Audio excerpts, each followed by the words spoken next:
বিশ্ববাসী এতিয়া সজাগ হোৱাৰ সময়। সমগ্ৰ বিশ্ববাসী এতিয়া সজাগ হ'ব লাগিব। প্ৰতিদিনে বিশ্বত দেখা দিছে নতুন নতুন বিপদে। নতুন নতুন বিপদে দেখা দিছে। মানৱ সভ্যতাৰ সন্মুখত এতিয়া ডাঙৰ প্ৰত্যাহ্বান আহি পৰিছে। যুদ্ধৰ পৰিস্থিতি সলনি নহ'লে বিশ্বত ভয়াৱহ পৰিস্থিতি হ'ব। তেল ৰন্ধন গেছৰ সংকটে বিশ্ববাসীক জুৰুলা কৰিছে। এয়া প্ৰধানমন্ত্ৰী মোদীৰ মন্তব্য। চলিত দশক মানৱ ইতিহাসৰ ভিতৰত অতিকৈ ভয়াৱহ আৰু অভিশপ্ত। সময় থাকোঁতে সজাগ হ'ব লাগিব সমগ্ৰ বিশ্ববাসীয়ে। পৰিস্থিতি নিয়ন্ত্ৰণ নকৰিলে ধ্বংসৰ গৰাহলৈ যাব বিশ্বৰ অৰ্থনীতি। চকুৰ প্ৰচাৰতে দৰিদ্ৰতাৰ গ্ৰাসত পৰিব বিশ্বৰ কোটি কোটি জনতা। যুদ্ধৰ পৰিস্থিতিৰ অন্ত নহ'লে ভোক পিয়াহত আৰ্তনাদ কৰিব লাগিব লাখ লাখ মানুহে। চলিত দশক বিশ্ববাসীৰ বাবে এটা ভয়ংকৰ বিপদৰ দশক।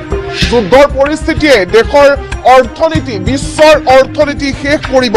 এয়া প্ৰধানমন্ত্ৰী মোদীয়ে ভয়ংকৰ বাৰ্তা দিয়া দেখিবলৈ পোৱা গৈছে। নেদাৰলেণ্ডত উপস্থিত হৈ কোটি কোটি লোক দৰিদ্ৰ হৈ পৰিব। তেলৰ নাটনিয়ে সংকটত পেলাইছে বিশ্ববাসীক।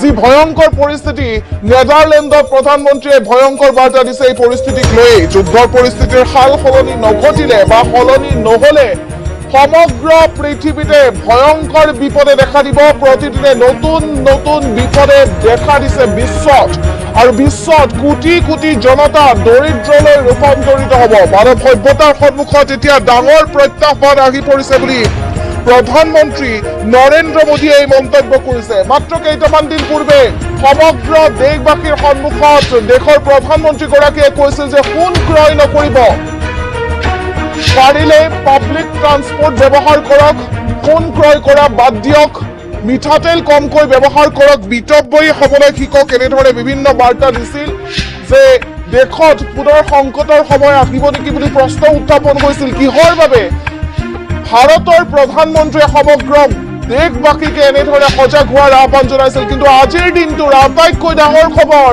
নেদাৰলেণ্ডত উপস্থিত হৈ সমগ্ৰ বিশ্ববাসীৰ সন্মুখতেই এনেধৰণে ভয়াৱহ বাৰ্তা প্ৰেৰণ কৰিছে প্ৰধানমন্ত্ৰী নৰেন্দ্ৰ মোদীয়ে।